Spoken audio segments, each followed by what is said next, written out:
إلا بالله العلي العظيم يا بابا. Alhamdulillah, mari kita panjatkan kesyukuran kepada Allah Subhanahu wa taala dapat kita bersama pada tengah hari pada malam ini untuk duduk di dalam majlis ilmu untuk mempelajari ilmu tauhid yang berlandaskan akidah Asy'ariyah wal Maturidiyah. Tuan-tuan, alhamdulillah saya sudah dapat daripada kitab ini, yang mana kita akan pakaikan kitab inilah sepanjang daripada pembelajaran kita, iaitu kitab inilah Kitab Usuluddin, yang dimana ianya telah diterjemahkan oleh Ustaz Muhammad Rauf bin Minhaj bin Hashim, yang dimana kitab ini dikarang oleh Muhammad Mukhtar Ibn At-Tariq Al-Jawi Al-Batawi Al-Bukhari ataupun Al-Bukhari, yang tu dekat Indonesia lah tu, dia punya nama tu. Jadi tuan-tuan yang dirahmati oleh Allah Subhanahu wa taala, maka pada malam ini kita nak membincangkan sedikit saja lagi daripada keutamaan kita belajar ilmu tauhid, iaitu selepas kita membincangkan tentang yang kita panggil sebagai teguran Syekh Ibrahim Al-Baijuri agar kita tidak menumpukan sepenuh perhatian kita dan sepenuh umur kita daripada pengajian fiqh semata-mata. Sebab tu saya katakan, kalau lupa kita ingatkan bersama kesemula, apakah dia? Apabila kita membincangkan tentang ilmu, maka ilmu itu terbahagi kepada dua bahagian. Yang pertama ilmu fardu ain, yang kedua ilmu kifayah. Ilmu fardu ain ini semua orang kena buat. Kalau tak buat, meninggal dunia dalam keadaan berdosa besar. Itu yang saya sebutkan dalam pengajian kita yang lepas. Kalau fardu kifayah ni, dia kalau orang lain dah buat, kita tak payah. Lebih kurang macam itulah. Tapi bila tak ada orang lain buat, kita kena kitalah menjadi kewajipan itu jatuh kepada kita pula. Contoh seperti menguruskan pengurusan jenazah. Macam tu tuan-tuan. Okey, itu saya dah bincang panjang dah pada pengajian yang lepas. Maka pada pengajian ini ditegur lagi oleh Syekh Ibrahim. Syekh Ibrahim kata apa? Jangan kamu itu menyangka belajar fiqh semata-mata. Bila solat kena belajar tauhid, bila solat kena belajar yang namanya fiqh, bila solat kena belajar yang namanya tasawuf. Tiga perkara ini penting tuan-tuan untuk kita pelajari daripada kehidupan kita sebagai seorang mukmin, seorang muslim wajib belajar perkara ini. Kita sembahyang, selama ini kita menyangka kita perlu sembahyang, perlu belajar tentang fiqh, tentu belajar tentang perkara yang membatalkan solat, rukun solat, syarah sah solat. Ni dah lama belajar syarah sah solat ni. Ada berapa tuan-tuan syarah sah solat? Saya suka bertanya ni, kan? Jadi syarat sah solat tu ada berapa? Ada 5. Kena ingat. Bersuci daripada hadas kecil dan besar. Ini dia sembahyang detalanya. Sembahyang kau sedar tu, Syekh Said Ghamidi dia punya baca tu. Alhamdulillahi Rabbil Alamin. So saya tak sedap, ada bunyi sikit tu jadilah, kan? Tapi bila orangnya sedap so kau, sedap. Kalau ada wuduk lagi sedap. Sudah. Nampak tuan-tuan? Nampak macam saya buat kelakar, nampak macam punchline tu. Tapi kenyataannya ada orang dia tak mandi wajib pun dia solat. Tu tadi tak nak bagi tahulah siapa. Saya tak nak bagi tahulah di mana dan sebagainya. Ada. Takkanlah saya nak buat cerita tipu pula. Okey tuan-tuan. Yang kedua ialah apa benda? Selepas kita bersih daripada hadas kecil dan besar, kita hendaklah suci daripada apa? Suci daripada najis, yang dimana najis itu yang tidak dimaafkan. Tetapi 3 kaitan dia kalau kita nak solat, iaitu di tempat solat, di pakaian dan di tubuh badan kita. Tu dia punya apa? Dia punya apa tuan-tuan? Itu suci tempat solat. Tempat solat ni apa? Sudah. Tuan-tuan banyak belajar fiqh ni. Kan guru bertukar, guru pergi, kita yang tak bertukar-tukar. Kita masih stay lagi kat sini ni. Apa yang kita suci, apa yang dinamakan dengan tempat solat? Perkara yang berhubung dengan anggota sujud. Anggota sujud kita ada berapa? Ada 7. Dahi, 2 telapak tangan, 2 lutut, dan juga 2 perut jari. Bukan kepala jari ya. Kalau orang selama ni dia sembahyang, masuk fiqh sikit lah.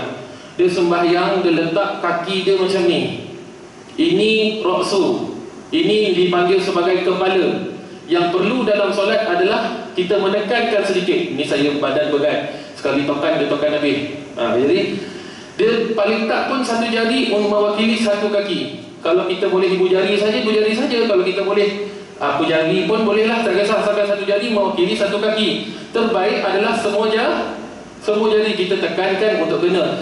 Tapi orang kita sembahyang macam ni dia letak macam tu saja. Soal tak sah? Tak sah. Saya cakap tu orang dia tak sah.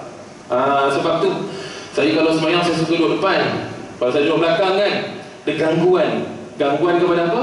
Yang nampak buntutnya satu hal, yang nampak kakinya satu hal, yang tutup kopiahnya satu hal, yang pakai baju bertulis-tulis satu hal.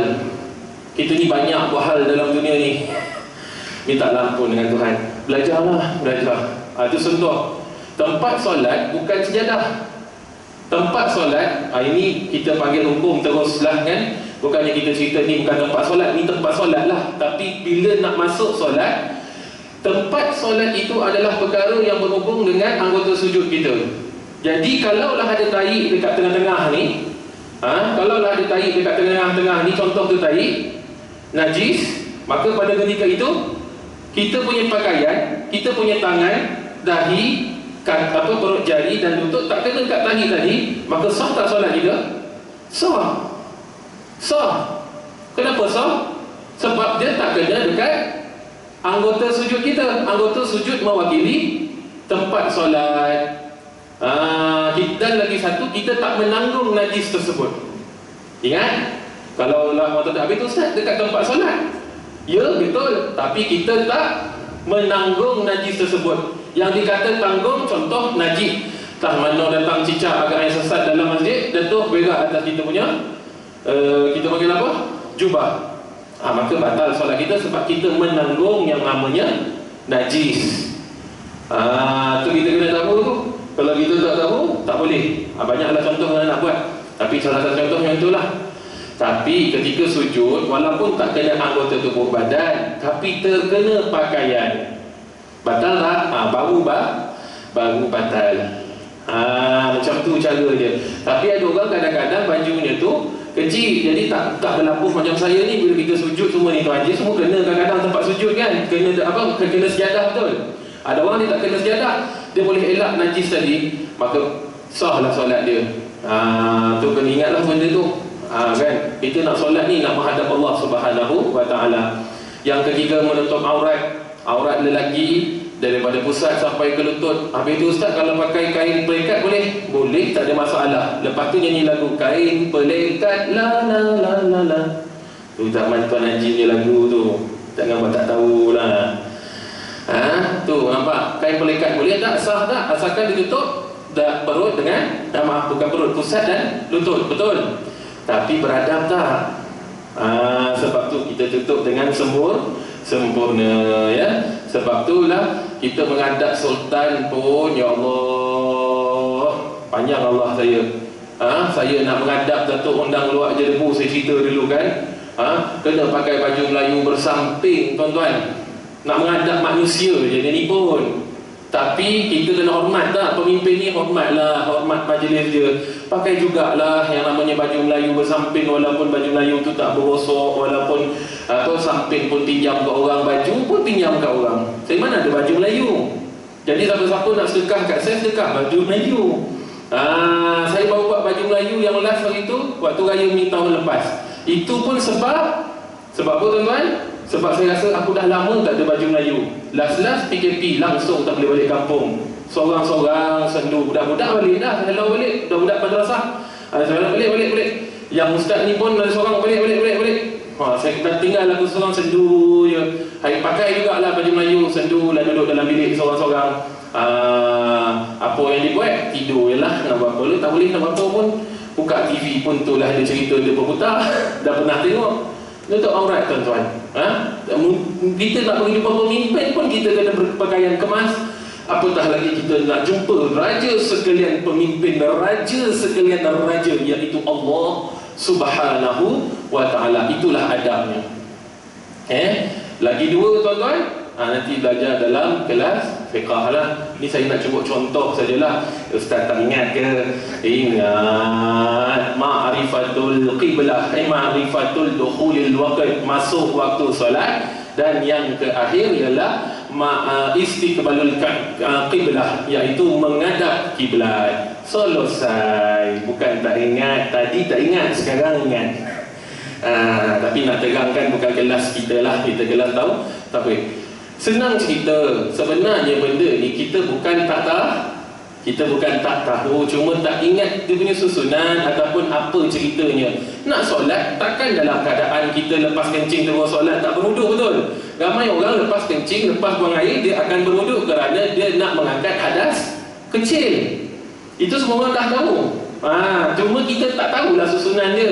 Nak solat kena hadap kiblat tu semua orang tahu, betul? Cuma kita tak tahulah, yang kita panggil sebagai tak ingat. Oh, ni syarat sah solat ke apa semua. Tapi tahu tak, belajar fiqh mustahil saya katakan. Kalaulah tempat ni dah 50 tahun, kita duduk sini dah 30 tahun. 30 tahun ada kelas pengajian ilmu, daripada tok syekh sampai ke asatizah, daripada yang tua sampai ke muda mengajar. Takkan tak ada satu pun yang melekat dalam akal fikiran kita. Mesti ada. Saya cakap terang, mesti ada. Jadi apa benda tuan-tuan? Apa yang saya nak cuba sampaikan? Fiqh ni benda kalau saya sebut tadi baru dia ingat.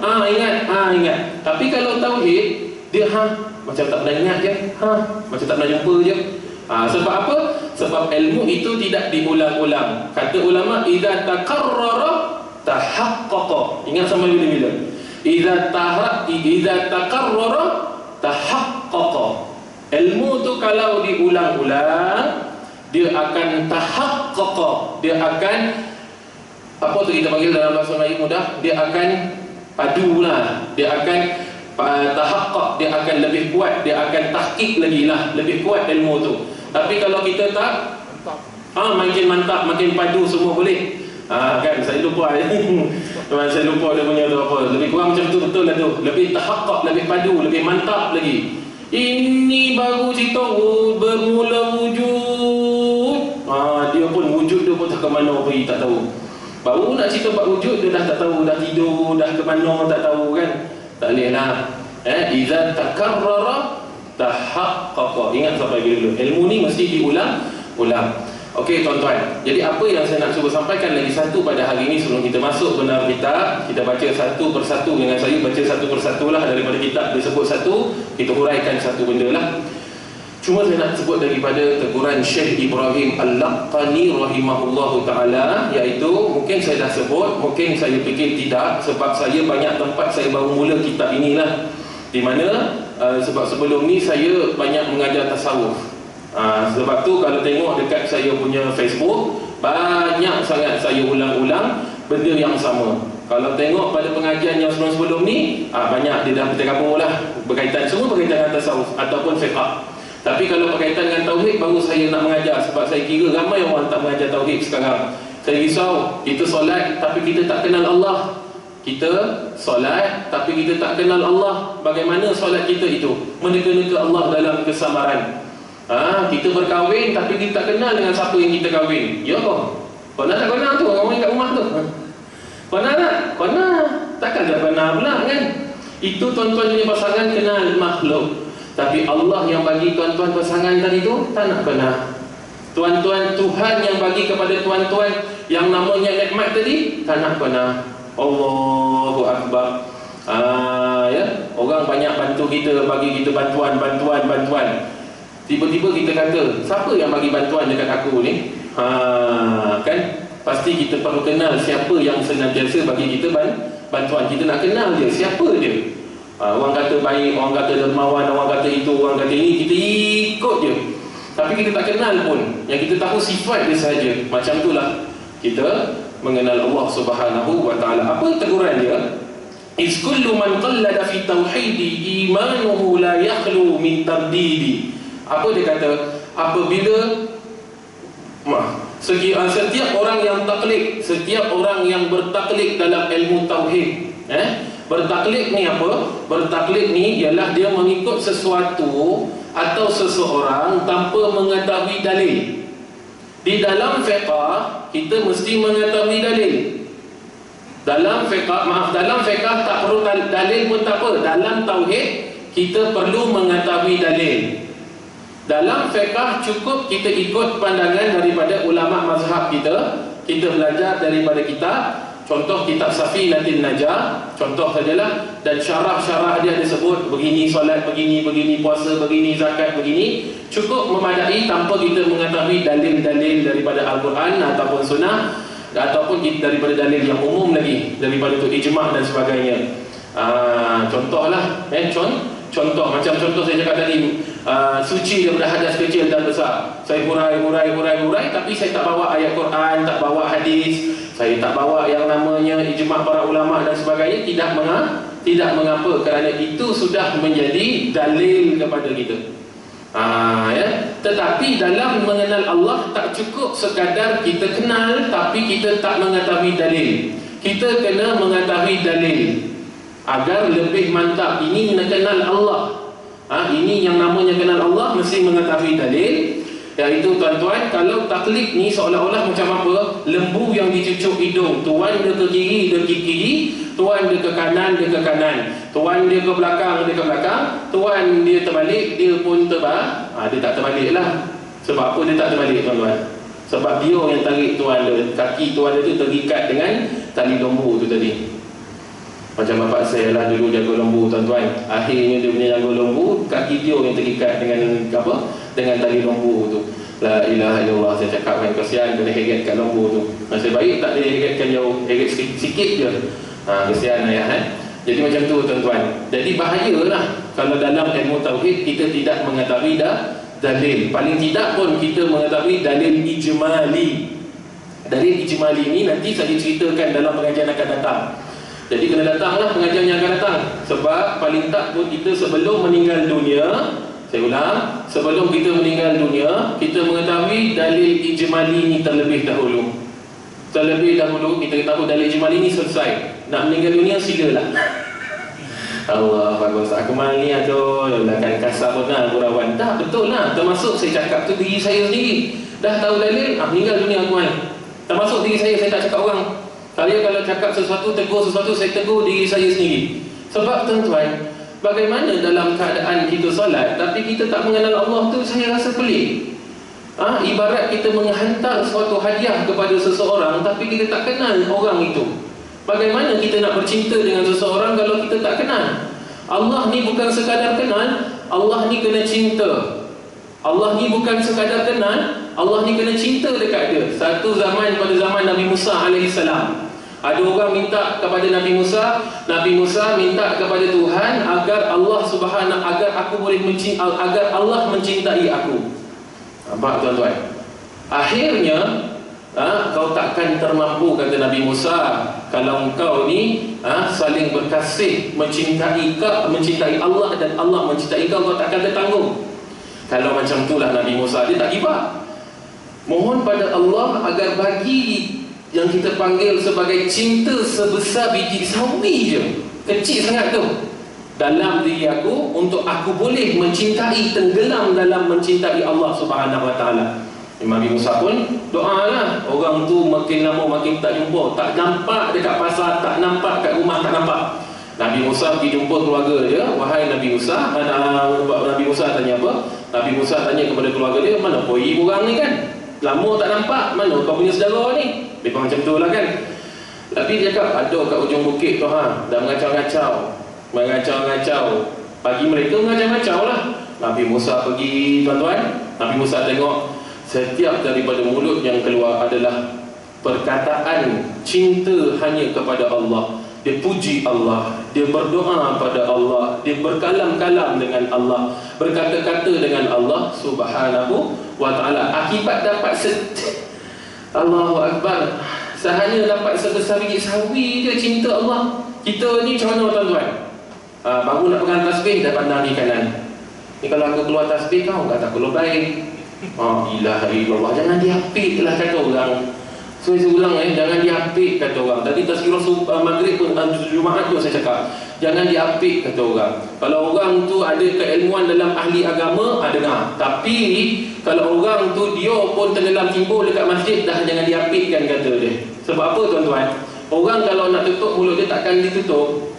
Orang kalau kita nak tutup mulut dia takkan ditutup. Kau dulu pun joget lambat. Lah, dialah dia boleh joget lambat. Kenapa apa masalah dia kalau dia joget lambat dulu. Sekarang ni dia nak rukuk, dia nak sujud kepada Allah Subhanahu Wa Taala pula nak berubah dah ni. Dia ni jangan apikkan kata orang tu. Jangan diambil endah lah orang kata. Jangan diendahkan orang tu tuan-tuan. Kita kalau nak ikutlah apa orang cakap takbir, ikut apa yang Allah Subhanahu Wa Taala kata dalam firman. Keluarkan saja tasbih. Tasbih, tahlil sampai putus tasbih tu, beli tasbih baru. Kan tak ada masalah, biarkan. Orang sampai cakap, ya betul Tuan Haji tu. Kalau orang cakap ya betul Tuan Haji tu, Tuan masih lagi mendengar kata orang. Kita jangan dengar cakap orang, faham? Sampai orang cakap, ya betul orang Tuan Haji tu kan, macam tak betul je. Dah, jangan diapikkan kata orang. Orang cakap kita tak betul pun, kita dulu pun buat jahat kalau orang kata kita tak betul, kita berubah kepada Allah pun orang cakap kita tak betul. Yang betul siapa? Dia ialah yang betul. Orang lain semua salah. Tu tuan-tuan, ni penyakit orang zaman sekarang. Jangan endahkan kata orang kalau kita nak kembali kepada Allah Subhanahu Wa Taala. Bagi tahu dekat kawan-kawan sana. Tuan-tuan, dia kata apa? Setiap orang yang bertaklid mengikuti seseorang tanpa dalil, ya, dalam ilmu tauhid, imanuhu, imannya la yakhlu, tidak akan sunyi min tardidi, daripada keraguan. Ini yang saya kata tadi ni, meneka-neka Tuhan dalam kesamaran. Dia tidak yang namanya bila tak belajar tauhid sifat 20, dia main buka YouTube je kerja dia. Buka YouTube, buka Facebook. Sekejap dia tengok Tuhan ada tangan, dia kata Tuhan ada tangan. Sekejap kan bila dia belajar lagi sikit lagi, bila Tuhan kata begitu, ustaz tu kata begini, dia begini, begitu. Tak boleh. Kita belajar tauhid tak boleh begini. Belajar tauhid kena duduk talaki macam ni, kena dengar macam ni. Kalau boleh baiknya ada kitab dan sebagainya. Kalau saya bawa kitab nanti insya-Allah dia ada lebih baik tuan-tuan. Sebab apa imannya penuh dengan keraguan? Sebab imannya itu masih lagi lemah. Imannya itu masih lagi yang kita panggil penuh dengan cala balau untuk mengenali Allah Subhanahu Wa Taala. Jadi bila dah tahu dalil, maka dia akan lebih kuat, dia akan lebih percaya, dia akan lebih yakin kepada Allah Subhanahu Wa Taala. Pak kata Tuan Haji tadi lebih mantap. Lebih mantap untuk apa? Mengenal Allah Subhanahu Wa Taala. Itu ya. Dan kemudian tuan-tuan yang dirahmati oleh Allah Subhanahu Wa Taala, saya nak masuk sedikitlah daripada pengajian kita pada malam ni daripada kitab inilah, Kitab Usuluddin, yang mana kitab ni tuan-tuan dikarang oleh Muhammad Mukhtar bin At-Tari. Lepas ni kita terus masuk kitab ni dan saya akan rujuk kitab-kitab lain lah untuk lebih, sebab kita ada nipis. Saya cakap ke terang, dia belajar dan kita belajar dalam ni pun 13 sifat je, bukan 20 sifat. Sebab apa 13 sifat? Pertama, bagus yang 13 sifat adalah kerana ianya memang pandangan yang rajih, yang kuat daripada Imam Abu Hasan Asy'ari. Satu. Yang kedua, sesuailah untuk orang yang baru mula nak belajar macam kita-kita ni, termasuk ustaz ni nak ulang kaji lagi kan. Sesuailah nak belajar kitab yang macam ni, dia tak memberatkan dan tak, orang kata, menyusahkan kita lah. Sebab kadang-kadang kalau kita terus pergi kitab ni, kita tak faham asas, kita akan mudah macam bodoh ustaz ni cakap. Mudah-mudahan dengan belajar kitab ni tak adalah ada terkeluhan yang keluar sedemikian rupa lah daripada tuan-tuan insya-Allah. Tuan-tuan, sebelum tu nak kenal sikitlah. Beliau ni Muhammad Mukhtar bin At-Tariq Al-Bukhari Al-Jawi, masyhur dengan gelaran Al-Batawi. Kita kena kenal ni pengarang kitab ni. Beliau ni bermazhab dengan mazhab Imam Syafi'i. Duduk di mana tuan-tuan? Saya laju sikitlah sebab biodata ya kan. Biodata dia duduk di kota Mekah Al-Mukarramah. Jadi orang alim duduk di Mekah Al-Mukarramah dan mengajar di Mekah Al-Mukarramah. Kalau belajar tu alhamdulillah, hebat dah tu belajar kat Mekah. Ini bukan setakat belajar, dia mengajar. Sebab tu kalau ada anak-anak Melayu pergi ke luar negara, Dia kalau dia belajar tu satu benda yang bagus, hebatlah tu, belajar luar negara. Kan? Tapi kalau dia mengajar di luar negara, itu satu benda yang saya rasa saya tabik lah. Kan? Kalau belajar agama orang tak nampak sangat. Contohlah kalau orang pergi belajar engineer, dia dah ambil PhD kat sana, lepas tu dia mengajar orang sana pula. Contoh dia pergi Australia, dia habis PhD kat Australia, dia mengajar orang Australia. Macam Australia tu tak banyak doktor pula yang dia nak mengajar kat sana. Malah pula tu kan. Lebih kurang macam tu lah. Orang belajar doktor jauh-jauh, lah tak nak balik berkhidmat dekat Malaysia. Berkhidmat dekat negara luar. Buat apa? Awak belajar pandai-pandai untuk berkhidmat untuk Malaysia. Yang awak pergi luar negara, macam doktor luar negara tak cukup pula. Ya. Ada siapa tu faham-faham lah ya. Kalau tak faham tu buat tak faham je. Ini perangai orang kita. Pergi belajar luar negara, bagus dah, straight A bagus dah. Tapi bila pergi sana jadi doktor sana pula. Jadilah doktor Malaysia. Malaysia ni bukan tak banyak doktor yang hebat, banyak. Tapi kalau kau balik, kau menambahkan lagi buah idea, menambahkan lagi kepakaran yang perlu ada di Malaysia ni. Okay? Tapi dia mesti ada sebab tu. Kita bersangka baik lagi lah. Dia tak nak berkhidmat dengan Malaysia tu, mesti ada sebab. Nak bagi tahu dekat tuan-tuan, itu bidang apa? Kedoktoran, engineer saya cakap tadi. Ini bidang agama tuan-tuan. Kitab-kitab nak mengajar orang Arab ni lagi faham lagi lah. Dia kalau orang Arab ni dah alim, dia dah faham bahasa Arab, komunikasi, dah faham nahwu, dah faham fiqh secara asas apa semua. Mereka daripada naik-naik, mereka lebih alim sebab mereka lebih mudah cepat faham apa kehendak kita. Kalau mereka pada landasan yang benar, okey, pada landasan yang benar. Tapi ni orang panggil apa? Orang Indonesia pergi ke sana, belajar di sana dan mengajar di sana, mengajar seluruh anak orang sana dan juga mengajar orang-orang yang datang daripada luar negara belajar di Mekah Al-Mukarramah. Banyak orang ambil manfaat lah daripada beliau ni. Beliau ni bermazhab dengan Imam Syafi'i. Ingat lagi saya kata apa? Kita ni kena ada manhaj yang benar. Tauhid mesti tauhid akidah Ahlussunnah wal Jamaah. Yang kedua mesti kita ni kita panggil sebagai apa? Allahumma shalli ala sayyidina Muhammad. Kita panggil sebagai bermazhab. Tak boleh kalau tak bermazhab. Itu saya dah sebut pada pengajian yang lepas. Yang ketiga mesti bertasawuf. Kalau tak bertarikat, tak bersedia bertarikat sebab takut tarikat, tu tuan-tuan punya hal lah. Tapi terbaiknya bertarikat. Cumanya dia lebih, tapi yang wajibnya adalah bertasawuf terlebih dahulu. Bertasawuf tu tuan-tuan belajar kitab Penawar Bagi Hati, Hidayatul Salikin, Bidayatul Hidayah. Kita macam banyak jugalah kitab-kitab yang kita nak sebutkan kan. Kitab Imam Ghazali keseluruhannya, Adab Sulukil Murid, kitab Imam Abdul Haddad, banyaklah kitab-kitab tasawuf ni kalau kita nak belajar. Tapi kalau sebaiknya saya kata apa?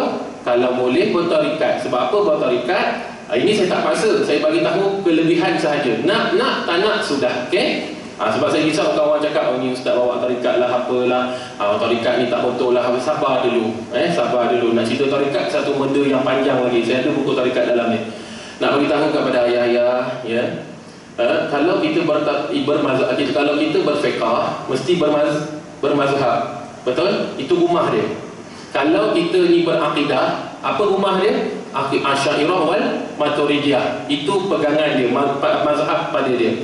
Kalau bertasawuf tak cukup. Bertasawuf dia kena ada rumah dia. Apa rumah dia? Bertarikat.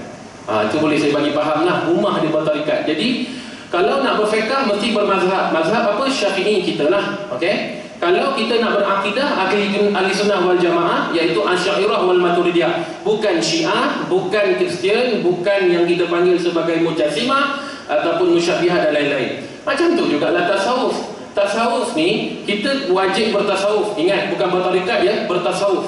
Belajar macam mana nak apa. Okeylah saya cerita. Apa itu tasawuf? Tasawuf itu ialah tahliyah. Kosongkan hati kita daripada perkara-perkara yang menyebabkan Allah boleh marah dekat kita, murka dengan kita. Contoh perbuatan apa? Perbuatan dengki. Allah Subhanahu Wa Taala tak suka orang dengki, tuan-tuan. Dan kita sebenarnya dengki ini protes Allah Subhanahu Wa Taala, biadab dengan Allah Subhanahu Wa Taala secara halus. Sebab dia buat pun memang secara halus dekat hati, dan dia buat dia dengki ini pun adalah secara halus. Dengki ni apa? Dengki ni dia nak orang tu hilang nikmat bila orang tu di Allah kurniakan nikmat. Soalan saya, siapa yang bagi orang tu nikmat? Allah. Dan sekarang kau suruh tarik balik nikmat, siapa engkau? Dia macam tak puas hati dengan Allah. Orang ni dapat X50, orang ni dapat X70, orang tu dapat Honda Civic. Aminlah kalau tak ada. Saya tunjuk ni. Seorang lagi dapat apa? Ativa ustaz doakan, doa lebih-lebih sikit. Yang seorang dapat apa? City. Dia ni Allah apa orang panggil? Aturkan rezeki, dia tak puas hati. Asal orang tu dapat X70 tu kalau langan lambu tu sedap tu. Tu dia punya jahat tu tuan-tuan. Sini tak ada lambu kan? Itu kalau accident dekat highway tu sedap tu. Nampak? Jahat tak orang dengki ni? Jahat. Dia macam tak puas hati dengan apa tadi? Saya tak cakap lagi tu. Dengan pembahagian rezeki daripada Allah. Ni penyakit orang dengki.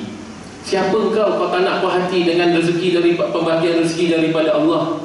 Kau punya rezeki pun Tuhan urus. Kalau tak ada rezeki, mati. Betul tuan-tuan?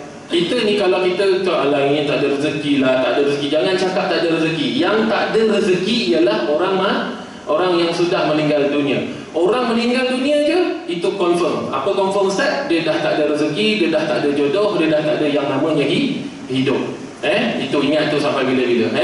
Di tasawuf ni kita nak buang. Jadi dah belajar iyyakum wal hasad, berjaga-jagalah dengan hasad. Sesungguhnya innal hasada ya'kulul hasanat. Sesungguhnya hasad ini memakan kebaikan. Ini kena takut tuan-tuan. Hari-hari datang sujud dekat masjid, hari-hari kita datang bertasbih dekat masjid.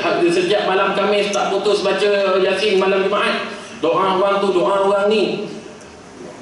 Jangan cerita kebaikan sedekah, jangan cerita kebaikan dia buat baik dengan orang, jangan cerita. Masya Allah tabarakallah. Tapi bila dengki, apa Rasulullah sebut? Innal hasada ya'kulul hasanat. Sesungguhnya yang namanya dengki ni tadi, kau buat mana banyak dengki, kau buat mana banyak kebaikan, dengki ni makin lama makin memakan yang namanya kebaikan yang kau buat tadi tu. Tu Rasulullah kata. Seperti apa Rasulullah kata? Seperti kayu api yang dimakan oleh api. Bila kayu api dimakan oleh api, tuan-tuan, akhirnya menjadi apa? Menjadi debu kan? Debu ni kalau dia kena sapu dengan angin, dia ibarat debu yang bertebangan. Itulah amalan kita tadi. Kalau disapu dengan angin, debu kita akan bertebangan, entah hilang entah ke mana. Tu tuan-tuan ya. Jadi jangan ada penyakit dengki. Orang tu dapat beli buat renovate owning rumah, biarkan. Orang tu renovate dapur, biarkan. Itu rezeki Tuhan kepada dia. Dia nak renovate apa pun, biarkan dia renovate. Yang kita ni jangan dirisaukan. Allah ada bahagian tertentu daripada kita. Allah ada bahagian tertentu daripada diri kita. Makanlah hasanah kita. Jadi kita dah tahu tak baik ni dengki, maka kita kena takhliah, kita kena ubah, kita kena buang yang penyakit dengki daripada hati kita. Ni kita nak buang ni, buang. Hati kita kosong, hati kita sedang kosong. Jadi bila hati kita kosong, kita jangan biarkan dia dalam keadaan begitu. Kita kena masukkan sesuatu yang kita panggil sebagai tahliyah.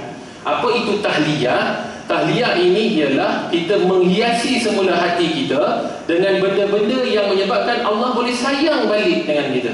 Dengki tadi ni kita dah buang dah, jauh-jauh dari tak nak dengki. Kita masukkan dalam diri kita, redha sahajalah dengan apa yang Allah dah bagi, dengan pemberian daripada Allah. Redha dengan pembahagian daripada Allah. Pertama masuk redha, yang kedua syukur. Cukuplah apa yang Allah dah bagi dekat aku ni, aku dah bahagia dah.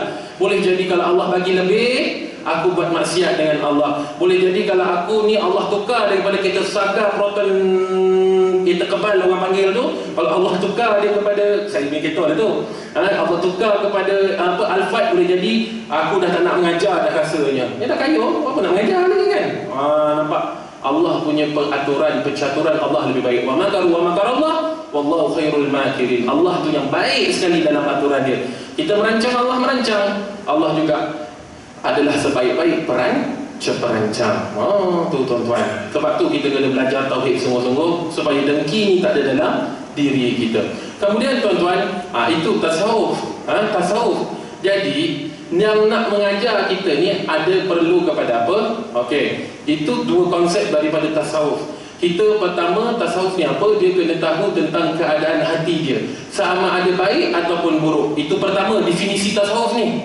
Hati kita nak tahu baik ke buruk macam mana? Kalau kita badan sakit, nak tahu ada COVID, nak kena jumpa siapa? Kena pergi buat swab test. Dah buat swab test, kena jumpa doktor, doktor bagi tu, dah bagi ubat, bagi ni, lepas tu balik. Apa dia punya kesimpulan? Kena jumpa doktor. Sakit jantung, jumpa doktor jantung. Sakit paru-paru, jumpa pakar paru-paru. Sakit yang namanya mata, jumpa pakar mata. Tapi kalau sakit hati, jumpa doktor hati. Itu kalau fizikal. Yang kita sebutkan ini adalah hati rohani, yang di mana yang dia tu terletak, kata ulama, di bawah puting kita, di dua jari ataupun 3 jari di bawah puting kita, belah kiri. Itulah terletaknya hati rohani kita. Itu ulama tarikat lah. Nak percaya tak nak percaya itu sudahlah. Cuma kena percaya yang apa? Kena percaya adanya hati rohani tu. Kena percaya cukup hati rohani ni tadi. Cuma ulama membahaskan adanya hati rohani itu di bawah dada kita sedikit. Kita tekan tu, yang sakit tu, itulah dia. Itulah tempat dia, hati rohani kita lah. Okey tuan-tuan. Jadi nak bagi tahu apa? Kita kena tahu jenis baik ke tidak. Kita kena ada yang namanya guru. Gurulah nanti yang akan mengajarkan kita untuk tahliyah dan juga tahliyah, untuk kosongkan hati kita daripada penyakit dan juga menghiasi balik hati kita. Semua ini kita perlu tahu penawar-penawar dia. Kalau ada penyakit, perlu ada penawar dia. Itu 3 benda yang kita katakan sebagai tasawuf. Itu tasawuf lah. Cuma malam ni kita nak bagi tahu tentang tauhid. Tapi tasawuf ni tadi perlu kepada, kalau nak bertarikat silakan, kalau tak nak, tak bersedia, tidak mengapa. Itu saya cakap, nampak cantik tu kan. Tauhid kena berakidah, akidah Ahlussunnah wal Jamaah. Yang namanya fiqh kena bermazhab. Yang namanya tasawuf, kalau boleh bertarikat silakan bertarikat, ia lebih baik. Sebab guru ni, tarikat ni dia dah cantik susunan lepas subuh, selepas zuhur, selepas maghrib, selepas isyak, tengah malam, dia ada zikir-zikir tertentu lah. Kalau tarikat Bani Alawi, cantik dah, lepas subuh baca Wirdul Latif. Wirdul Latif ni tuan-tuan, semuanya itu di dalamnya itu ada apa Ustaz? Dalamnya itu semua ada hadis-hadis Nabi SAW. Cuma dikumpulkan dalam satu buku lah orang panggil. Dikumpulkan dalam satu wirid, yang di mana dia kena baca daripada awal sampai habis, kita panggil sebagai hizib ataupun wirid. Ada orang kata Nabi tak buat pun Wirdul Latif. Memanglah Nabi tak buat Wirdul Latif, tapi isi yang dalam tu Nabi buat tak? Buat. Sebab dia datang daripada hadis Nabi SAW. Pagi Nabi baca begini, petang Nabi baca yang begini. Wirdul Latif itu ambil daripada mana? Kebanyakan daripada Wirdul Latif itu boleh kita cek dalam kitab Imam Nawawi Al-Azkar. Kitab Al-Azkar karangan Imam An-Nawawi, Wirdul Latif. Jadi lepas Wirdul Latif mereka baca apa? Baca Yasin. Lepas baca Yasin, pagi-pagi baca Yasin tuan-tuan. Kita tunggu hari Jumaat baru nak baca Yasin. Yasin ni sekali baca seolah-olah kita ni telah mengkhatamkan, kata Rasulullah apa? Seluruh Al-Quran. Bacalah Yasin. Yasin itu juga Nabi kata apa? Qalbul Quran, hatinya Quran. Baca Yasin, lepas tu baca doa. Itu apa lagi amalan mereka? Mereka solat istikharah. Solat istikharah Ustaz, dah tua pun kena istikharah juga. Nak kahwin dengan janda mana tu Ustaz? Kau ni kahwin istikharah.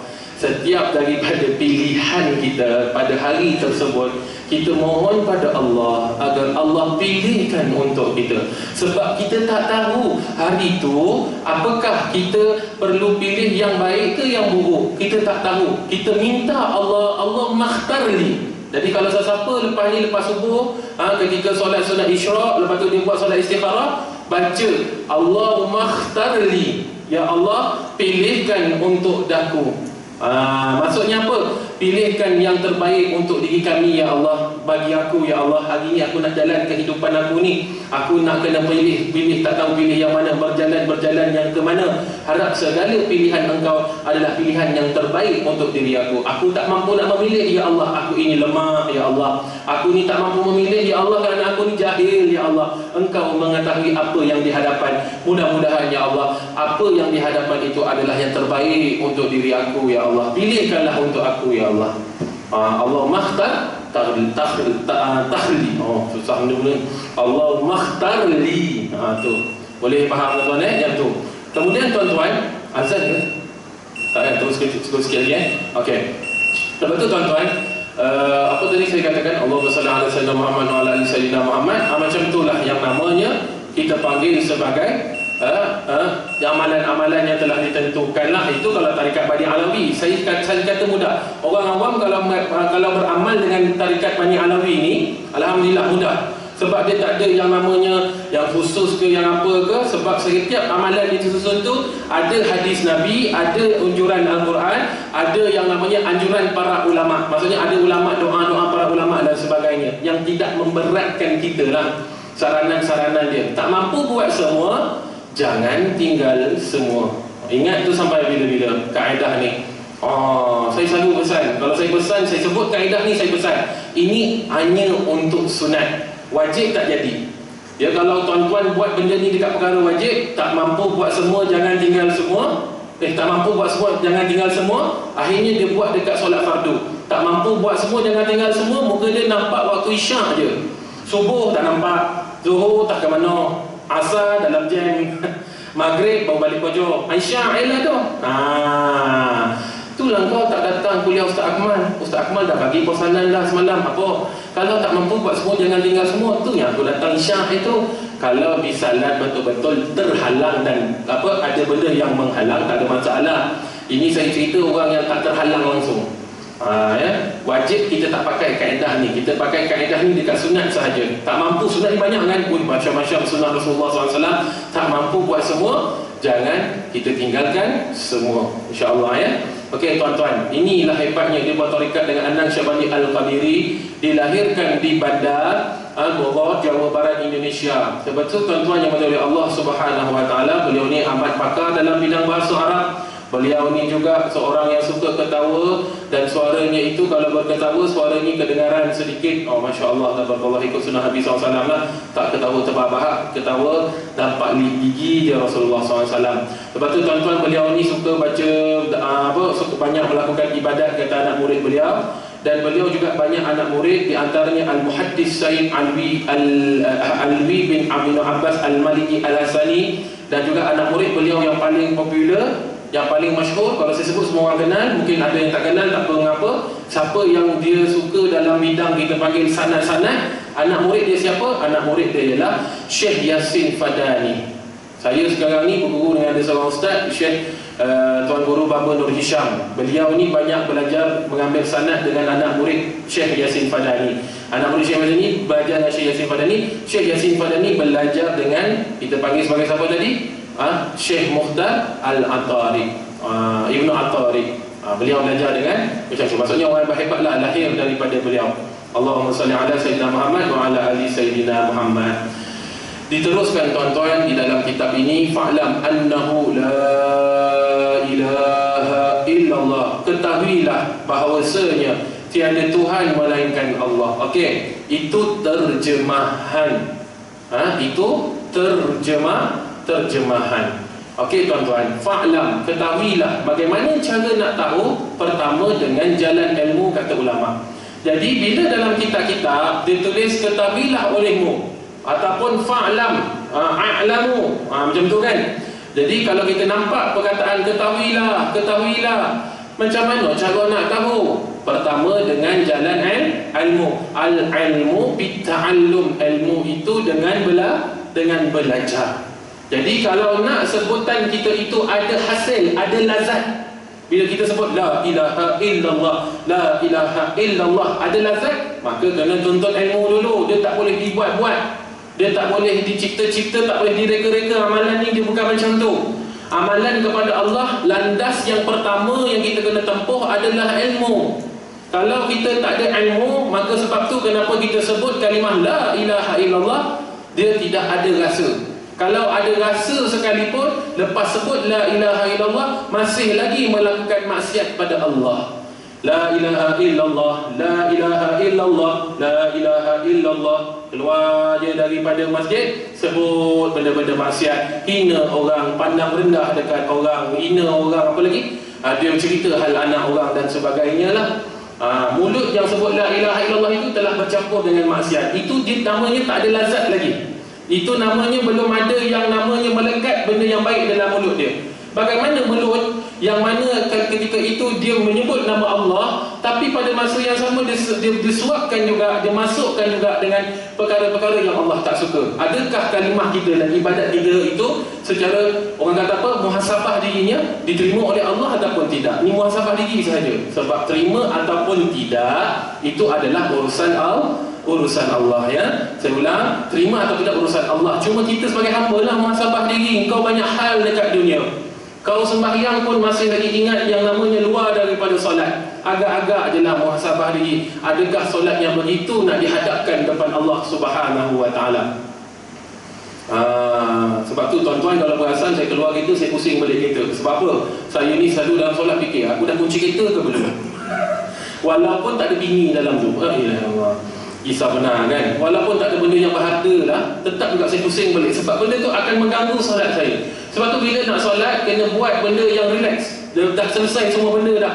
Jangan tergapah-gapah, selesaikan semua benda. Lepas tu masuk solat dalam keadaan yang tenang, bisakinah, dengan keadaan yang terteram hati kita menghadap Allah Subhanahu wa ta'ala, dengan hati yang mana senantiasa memandang Allah ini sedang memerhatikan kita. Nak masuk dalam solat ni, nanti kita masuk waktu nanti insya-Allah. Kemudian tuan-tuan, sebab tu ketahuilah itu landasan yang pertama nak kenal Allah adalah dengan cara kita apa? Dengan cara kita belajar. Belajar itu mestilah dengan ilmu, ya. Dan kita kena ambil ilmu ini daripada mulut-mulut ulama, ya. Kena ambil ilmu ini daripada mulut ulama. Ambil daripada saya tuan-tuan tak ambil daripada saya sebenarnya. Tuan saya ni, saya bukan ulama, saya nakalkan saya. Nakalnya apa? Saya pindahkan apa yang saya tahu sahaja. Saya ni banyak lagi tak tahu tuan-tuan. Lepas dah ada ilmu, maka dia kena amal, ya. Lepas yang namanya ada ilmu, dia kena beramal. Itu dia punya landasan yang kedua pula. Dia tak cukup dengan ada ilmu semata-mata tapi tak beramal. Ada kereta Belfire tapi tak pakai dan tak pakai pergi Johor Bahru. Dia ada kereta Belfire tapi dia jalan kaki pergi Johor Bahru. Apa benda tu kan? Belfire kat rumah tu buat apa? Orang dia nak pergi Johor Bahru pakai Belfire contohlah. Ni dia jalan kaki. Tak jadi, ya? Jadi macam itulah. Ada kereta kena pakai, ada ilmu kena pakai buat beramal. Jadi dia kena beramal tuan-tuan. Lepas dah ada ilmu tu dia kena beramal. Ya, amal pula tak ada ilmu tak jadi, kata Imam Ghazali, la yakun. Imam Ghazali sebut dalam kitab Ayyuhal Walad, kalau amal tapi tak ada ilmu, la yakun, tidak akan tidak akan jadilah ataupun tak diterimalah dalam bahasa yang mudah dia oleh Allah Subhanahu wa taala. Jadi amal kena ada ilmu. Contoh yang saya awal tadi tu kan, saya tanya syarat sah solat. Dan kita kena tahulah syarat sah solat, kita kena tahu perkara yang membatalkan solat, kita kena tahu rukun solat. Rukun solat ada berapa tuan-tuan? Ni semua orang tahu kan? Yang muktamad adalah 13. Kok tiba-tiba tuan-tuan belajar dengan ustaz ni, dia bawa kitab lain dia sebut 17. Macam mana? Ada yang mengatakan rukun solat itu ada 17 sebab apa? Sebab yang namanya tamakninah itu tidak dikira sekali, dia kira asing. Sebab tu dia jadi 17. Tu belum saya cerita 21 lagi. Sudah. Itulah itu maksudnya man kathura itla'uhu, barang siapa yang banyak menelaah, yang banyak belajar, qalla i'tiraduhu, nescaya dia susah nak rot orang, dia susah nak kau ni salah ni, kau salah, dia salahkan semua orang. Tapi bila kita makin belajar, kata Imam Syafi'i pun masya-Allah tabarakallah, Imam Syafi'i makin belajar makin dia tahu diri dia tu tak banyak benda yang dia tak tahu. Imam Ghazali punya tawaduk, aku makin belajar makin aku tak tahu. Kita makin aku belajar, makin aku tahu. Kau tunggu siapa yang salah aja lagi ni kan. Ya, kita tu lainlah jauh daripada Allah SWT. Bunyi je tu, saya berhenti ya. Okey tuan-tuan, semua dah pandang 30 saat lagi. Ingatkan lagi 30 minit kan. Sikit. Saya tu bunyi, saya berhenti sikit lah. Okey tuan-tuan, jadi fa'lam, dah ada belajar tu pula kena ada guru. Jadi macam tu landasan yang ketiga. Dia landasan pertama ilmu, dah ada ilmu kena beramal. Nak ilmu dan nak dapatkan ilmu kena yang namanya berguru. Takkan terjadi, takkan sah yang namanya ilmu dan amal kalau tak ada guru, ya. Jadi lepas ni kita nak belajar annahu la ilaha illallah. Apakah yang dimaksudkan dengan bahawasanya Tuhan melainkan Allah? Mudah ini sikit lagi, tapi pasal saya dah janji dah habis 30 saat yang berlalu, maka kita akan sambung apakah yang dimaksudkan dengan tu cepat. Cepat. Satu minit. Tuan Haji bagi saya 1 minit lagi ya. Tu semua dah pandang Tuan Haji, saya tak tahu. Annahu la ilaha illallah ni maksudnya mudah. Dalam tarikat Syatiri ataupun ulama-ulama dalam ulama terdahulu, dia memudahkan. Apakah itu la ilaha illallah? Yang kita faham tiada Tuhan melainkan Allah. Tapi dia mudah dia itu terjemah.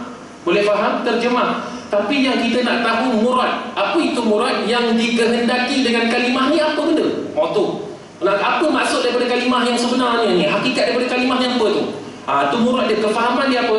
Kefahaman daripada la ilaha illallah adalah Allah jualah Tuhanku. Dia punya la ilaha illallah terjemah lain, tapi murad dia tak dari jauh pun. Tapi nak beritahu murad dia, kefahaman dia di sini ialah Allah jualah Tuhanku. Jadi bila tuan-tuan sekejap lagi ratib rumah kenduri tahlil sekejap lagi la ilaha illallah, la ilaha illallah, apa dalam hati tuan-tuan? Allah jualah Tuhanku. Tapi nanti sampai satu nanti bila dah habis bab ilahiyat ni, nanti saya akan ajarlah kat tuan-tuan di kalimah la ilaha ni apa maksud dia, illallah ni apa pula maksud dia, dan apa sifat Allah di dalam kalimah la ilaha dan kalimah illallah. Cuma saya boleh katakan tuan-tuan, lepas ni kita sebut ni sementara tengah ramai ni, saya sebut sikit la ilaha. Apa maksud la ilaha tadi? Maksud terjemah dia apa? Tiada Tuhan. Kita bukan menafikan, kita bukan mengatakan tidak kepada Tuhan yang dekat tok pekong tu, tokong kat kuil, kat gereja, dekat pokok-pokok yang orang buat apa pusut, apa buat sembah-sembah. Kita bukan, orang kata apa? Kita bukan menidakkan dia sebagai Tuhan. Boleh faham? Saya ulang lagi. Kita bukan menidakkan. Bila kita sebut tiada Tuhan, bila tiada Tuhan, dalam kepala otak kita selama ni tiada Tuhan. Yang ni bukan Tuhan lah. Yang tokong ni bukan Tuhan, yang kuil bukan Tuhan, yang dekat pusut orang sembah tu bukan Tuhan. Bukan yang tu tuan-tuan. Itu bukan maksud yang dikehendaki. Sebab tu saya cakap bila maksud mesti panjang. Dia bukan maksud yang dikehendaki. Bila kita sebut la ilaha, tidak ada Tuhan, maka dalam kepala kita bukan yang tok pekong, bukan yang kuil. Maksudnya di sini ialah tidak ada Tuhan yang setanding dengan Allah. Maksudnya apa? Tidak ada Tuhan serupa, sebiji, secibik macam Allah. Serupa, sebiji ke, sama ke, sikit-sikit, sipi-sipi, tak ada. Kita nak menafikan yang macam tu. Sebab tu bila baca Qul huwallahu ahad, kita kena belajar sungguh-sungguh apa itu ahad. Apa itu ahad. Jadi kita nak menafikan apa tadi? Kita nak menafikan di akal kita ada Tuhan yang sama macam Allah. Kenapa tak buat kena nafikan Ustaz? Dalam Quran jelas sebut laisa kamithlihi syai'un. Tidak ada Tuhan yang setanding, tidak ada sesuatu pun yang setanding, yang sebanding dengan zat, sifat dan pentadbiran Allah Subhanahu wa taala. Apakah sesuatu itu? Makhluk. Jadi kena faham tu. Bila lepas ni la ilaha illallah lebih bermakna dah, mudah-mudahan. Bukan lagi kita bila fikir la ilaha yang Buddha tu dia sembah apa? Dia sembah patung tu kan. Patung tu makhluk tuan-tuan. Patung tu bukannya Tuhan. Sebab apa Ustaz kata patung tu bukan Tuhan? Sebab patung tu diciptakan daripada yang kita panggil sebagai tanah, dan tu dia simen dan sebagainya, betul? Tanah tu siapa? Tanah tu makhluk. Simen tu siapa? Simen tu makhluk. Macam mana nak faham? Barang yang selain daripada Allah itu makhluk. Cawan ini cawan. Boleh faham tuan-tuan? Adakah saya cawan, tuan-tuan cawan? Tidak. Jadi cawan adalah cawan. Balik rumah ni ingat cawan je tuan-tuan. Kalau balik rumah ni tak ingat daripada awal tak ada masalah. Balik rumah ni ingat cawan menjadi dah. Saya cakap apa tuan-tuan? Cawan adalah cawan. Tuan-tuan cawan ke? Bukan. Okey? Saya tanya, saya jawab ni. Okey, sebab nak bagi cepat. Jadi bila bukan tuan-tuan cawan, tuan-tuan lah, cawan-cawan lah. Macam tu lah. Bila kita katakan dalam dunia ni ada Allah dan makhluk, Allah, makhluk. Siapakah Allah? Selain daripada makhluk itu adalah Allah. Siapakah makhluk? Bukan Allah. Macam tu. Simen tadi tu makhluk. Yang pada patung tadi makhluk. Yang namanya dia letak hanya cat makhluk, yang dia letak warna emas makhluk. Termasuk juga yang kat atas batu kes tu makhluk. Ya tuan-tuan, yang mudahnya bagi faham, saya ulang sekali lagi, yang bukan yang namanya Allah, tak ada sifat ilahiyah ataupun syaratul ilahiyah, iaitu syarat-syarat ketuhanan, dia tak ada. Dia itu adalah makhluk. Apakah itu syarat-syarat ketuhanan? Kita jumpa pada minggu yang keempat. Macam TV pula kan. InsyaAllah tuan-tuan. Kita jumpa lagi pada program-program. Dia seronok belajar tauhid ni kalau kita faham dan kita buka hati untuk belajar. Kita nak kenal Allah, bukan kita kenal orang lain. Kalau orang lain kita kenal banyak cacat celanya, tapi bila kenal Allah tak ada cacat celanya. Bila kita kenal Allah banyak sempurnanya. Allahu Akbar. InsyaAllah Tuan Haji, boleh saya berhenti sekarang Saya ikut Tuan Haji, kalau Tuan Haji berhenti, okay? Kalau dia kata seminit lagi, tak jadi seminit, dia jadi 10 minit tuan-tuan. InsyaAllah tuan-tuan, kita jumpa lagi pada pengajian yang akan datang. Selalu saya berhenti pukul 9, tapi ni saya tengok orang ramai datang semayang, jadi kita berhentilah pada 8.56. Mudah-mudahan Allah Subhanahu Wa Taala memberikan kita daripada hari ke hari untuk semangat mengenal Allah Subhanahu Wa Taala. Dan kita akhiri dengan selawat. Sallallahu Rabbuna ala nuril mubin Ahmad al-Mustafa Sayyidil Mursalin. Sallallahu Rabbuna ala nuril mubin Ahmad al-Mustafa Sayyidil Mursalin. Sallallahu Rabbuna ala nuril mubin Ahmad al-Mustafa Sayyidil Mursalin wa ala alihi wa sahbihi ajma'in. Tuan-tuan, saya buat tabung untuk dana operasi dan juga untuk bayar sewa yang tertunggak. Alhamdulillah, itu saya datang minta untuk betulkan paip, untuk tambah tempat wuduk. Saya dah buat. Jadi saya bagi gambar. Saya bagi gambar orang tu buat bila, saya bayar bila. Saya tunjukkan Tuan Haji lah, sebab saya minta sedekah kat sini. Saya minta sumbangan kat sini, saya kena bagi tunjuk satu bukti. Itu jenis saya. Saya tak paparkan dalam media sosial, tapi siapa tempat saya minta sedekah, saya tunjuk. Yang mana waktu saya bayar orang tu, waktu orang tu datang buat dan sebagainya lah. Mudah-mudahan memberi manfaat dan Allah balas balik kebaikan tuan-tuan. Assalamualaikum warahmatullahi wabarakatuh.